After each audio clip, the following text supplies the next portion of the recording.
नमस्कार, capital TV Uttar Pradesh देख रहे हैं आप। इस खास शो पर्दाफाश में आपका स्वागत है और मैं हूं आपके साथ राजप्रीत कौर।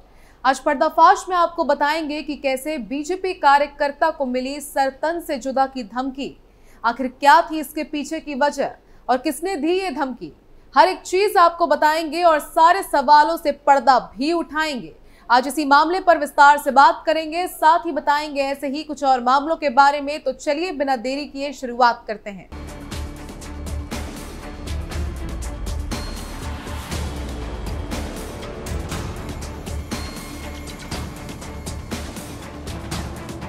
सरतन से जुदा की मिली धमकी, भगवान राम को भी बोले अपशब्द, पुलिस ने लिया तगड़ा एक्शन। राजस्थान के कोटा में एक भाजपा कार्यकर्ता को कट्टरपंथियों की तरफ से सरतन से जुदा का पैगाम भेजा गया है। कोटा के रहने वाले भाजपा कार्यकर्ता के दरवाजे पर यह पोस्टर चिपका मिला, जिसमें उसे और उसके परिवार को अल्लाह के बंदों की तरफ से सरतन से जुदा करने की धमकी भेजी गई है। इस पत्र के मिलने के बाद सनसनी फैल गई, जिसके बाद हिंदूवादी कार्यकर्ताओं ने विरोध प्रदर्शन किया। मीडिया रिपोर्ट्स के मुताबिक कोटा के उद्योग नगर इलाके में भाजपा कार्यकर्ता और उसके परिवार को जान से मारने की धमकी दी गई है। मामले की शिकायत पीड़ित ने उद्योग नगर थाने में दी है। पीड़ित मनोज कुमार ने बताया कि जब वो घर से बाहर निकला तब एक पेपर उसके घर के बाहर लगा हुआ था। मनोज के दरवाजे पर चिपकाए गए पत्र में लिखा था कि अल्लाह का पैगाम, गुस्ताखे रसूल की एक ही सजा, सरतन से जुदा, सरतन से जुदा। कोटा, सुन अब तुझे तेरा राम बचाता है या तेरा हिंदू धर्म। तू हिंदू के लिए बहुत आवाज उठाता है, अब तेरी आवाज बंद हो जाएगी। अब हम तुझे नहीं छोड़ने वाले हैं, अल्लाह के बंदे हैं, अब तेरा सरतन से जुदा होकर रहेगा। मनोज, अब तेरा समय आ गया है और अब तुझे और तेरे परिवार को हमसे कौन बचाता है। गुस्ताखे रसूल की एक ही सजा, सरतन से जुदा, सरतन से जुदा। अल्लाह हाफिज। पत्र मिलने के बाद से ही पीड़ित का परिवार दहशत के माहौल में है। भाजपा कार्यकर्ता के घर के बाहर धमकी भरा पत्र मिलने के बाद भाजपा जिला अध्यक्ष राकेश जैन सहित अन्य पदाधिकारी उद्योग नगर थाने के बाहर इकट्ठा हो गए और दोषियों के खिलाफ सख्त कार्रवाई की मांग करते हुए प्रदर्शन कर दिया। जिला अध्यक्ष का कहना है कि कुछ असामाजिक तत्वों ने शहर का माहौल बिगाड़ने के लिए इस तरह का काम किया है। इस मामले में उद्योग नगर एसएचओ जितेंद्र सिंह ने बताया कि पीड़ित मनोज की शिकायत पर मामला दर्ज कर जांच शुरू कर दी गई है। इस हरकत को अंजाम देने वाले को जल्द ही गिरफ्तार कर लिया जाएगा। राम मंदिर प्राण प्रतिष्ठा के समय भी हुआ था विवाद। पीड़ित युवक मनोज ने बताया कि जनवरी में अयोध्या में श्री राम प्राण प्रतिष्ठा के दौरान झंडे लगाने को लेकर कुछ लोगों से झगड़ा हुआ था। मोहल्ले में भगवा झंडा लगाते समय कुछ लोगों ने मंदिर के पास बकरा बांध दिया। इस दौरान उसका झगड़ा हो गया। मनोज का ये भी कहना है कि उस समय उसे जान से मारने और बम से उड़ाने की धमकी दी गई थी, जिसकी शिकायत थाने में दी गई थी। ताजे मामले को उस मामले से भी जोड़कर देखा जा रहा है। आपको बता दें कि ये ऐसा कोई पहला मामला नहीं है, बल्कि ऐसे मामले पहले भी सामने आ चुके हैं। चलिए उन मामलों के बारे भी आपको हमारी स्पेशल स्टोरी में विस्तार से बताते हैं।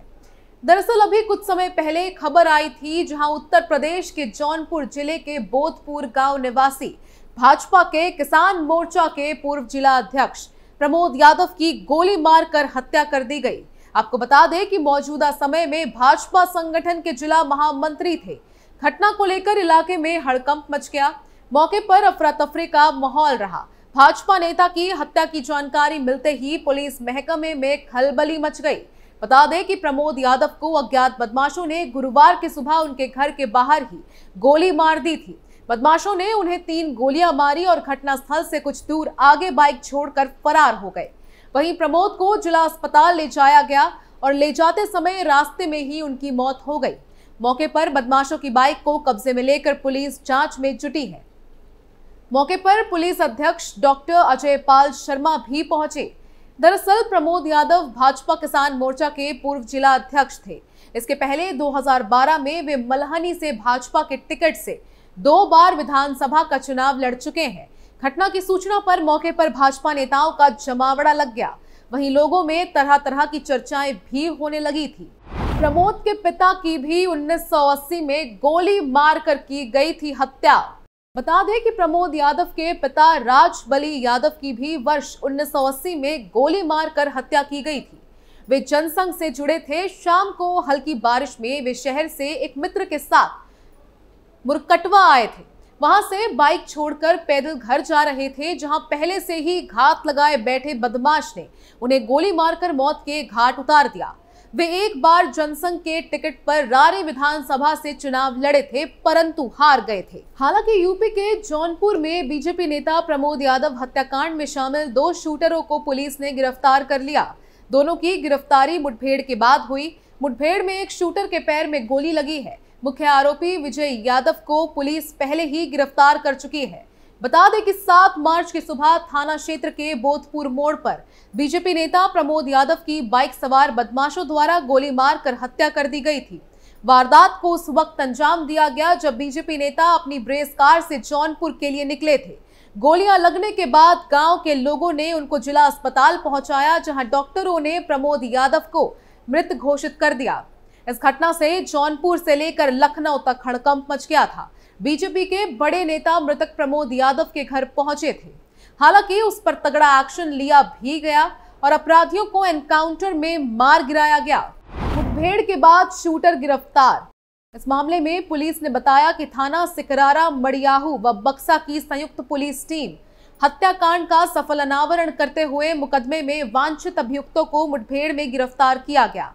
इस दौरान एक शूटर के पैर में गोली लगी है। बदमाशों के कब्जे से एक देसी पिस्टल 32 बोर, 4 जिंदा कारतूस 32 बोर, एक खोखा कारतूस 32 बोर, 4 मोबाइल व 2 स्कॉर्पियो बरामद हुई है। दरअसल पुलिस को मुखबिर से सूचना मिली थी कि वांछित अभियुक्त गुलजारगंज से कठार मलसिल तिराहा होते हुए मड़ियाहू की तरफ जाने वाले हैं, जिस पर कठार रोड पर चेकिंग लगाई गई। तभी एक स्कॉर्पियो आते हुए दिखाई गई। उक्त वाहन को रुकने का इशारा करने पर उसमें सवार अभियुक्त गाड़ी भगाने लगे और भागते हुए फायर करने लगे। पुलिस ने फौरन उनका पीछा किया और आत्मरक्षा में गोली चलाई, जिसमें एक गोली गाड़ी से उतरकर भाग रहे अभियुक्त सचिन यादव उर्फ देवा को लग गई। इसके बाद दूसरे अभियुक्त चंद्रशेखर यादव को भी पकड़ लिया गया। पकड़े गए दोनों अभियुक्तों का लंबा चौड़ा आपराधिक इतिहास है। चुनावी रंजिश में हत्या। प्रमोद यादव के भतीजे और घटना के चश्मदीद संजय यादव ने मीडिया को दिए गए बयान में बताया था कि वर्तमान ग्राम प्रधान राधा यादव के पति विजय यादव द्वारा ग्राम सभा में की जा रही गड़बड़ी और भ्रष्टाचार के खिलाफ उनके चाचा प्रमोद यादव शासन प्रशासन में पैरवी कर रहे थे। वहीं चलिए आपको ऐसे ही एक और मामले के बारे में बताते हैं। दरअसल यूपी में बीजेपी के एक नेता की निर्मम हत्या कर दी गई थी। खबर मुरादाबाद से है, जहां थाना मझोला इलाके के दिल्ली रोड पर स्थित परशुनाथ हाउसिंग सोसाइटी का परिसर सरे शाम गोलियों की तड़तड़ाहट से गूंज उठा। जब तक लोग कुछ समझ पाते तब तक मोटरसाइकिल सवार 3 हमलावरों ने भाजपा नेता अनुज चौधरी पर ताबड़तोड़ कई राउंड गोलियां चला दी और बड़े आराम से फरार हो गए। घायल अनुज चौधरी को उनके परिजन और पड़ोसी तुरंत निजी अस्पताल लेकर पहुंचे, जहां डॉक्टरों ने अनुज चौधरी को मृत घोषित कर दिया। भाजपा किसान मोर्चा से जुड़े और भाजपा के कद्दावर नेताओं और मंत्रियों के करीबी अनुज चौधरी की मौत की खबर के बाद एसएसपी हेमराज मीणा सहित तमाम पुलिस अधिकारी घटनास्थल पर पहुंचे। पुलिस ने मृतक का शव कब्जे में लेकर पोस्टमार्टम के लिए भिजवाया। पुलिस आरोपियों की तलाश में जुट गई है। 28 साल के अनुज चौधरी संभल जनपद के असमोली थाना इलाके के रहने वाले थे और भारतीय जनता पार्टी के किसान मोर्चा से जुड़े हुए थे। अनुज चौधरी ने 2021 में जनपद असमोली ब्लॉक प्रमुख पद के लिए चुनाव भी लड़ा था, लेकिन अनुज चौधरी चुनाव हार गए थे। असमोली की ब्लॉक प्रमुख बनी महिला के बेटे अनिकेत ने अनुज चौधरी की चुनाव के बाद काफी गर्मा गर्मी हो गई थी। अनुज चौधरी मौजूदा ब्लॉक प्रमुख के खिलाफ अविश्वास प्रस्ताव भी लाने का ऐलान कर चुके थे। इसके बाद से ही दोनों में और ज्यादा तनातनी चल रही थी। अनुज चौधरी भारतीय जनता पार्टी के मंत्री और नेताओं के साथ अक्सर नजर आते थे। मृतक अनुज चौधरी को भाजपा के कद्दावर नेता स्वतंत्र देव सिंह का करीबी भी बताया जा रहा है। ऐसे मामलों पर सरकार तगड़ा एक्शन लेती है ताकि देश से जुर्म का सफाया किया जा सके। पर्दाफाश में आज के लिए बस इतना ही। बाकी तमाम खबरों के लिए देखते रहिए कैपिटल टीवी उत्तर प्रदेश और आप अपनी राय हमें कमेंट कर बताना ना भूलें। नमस्कार।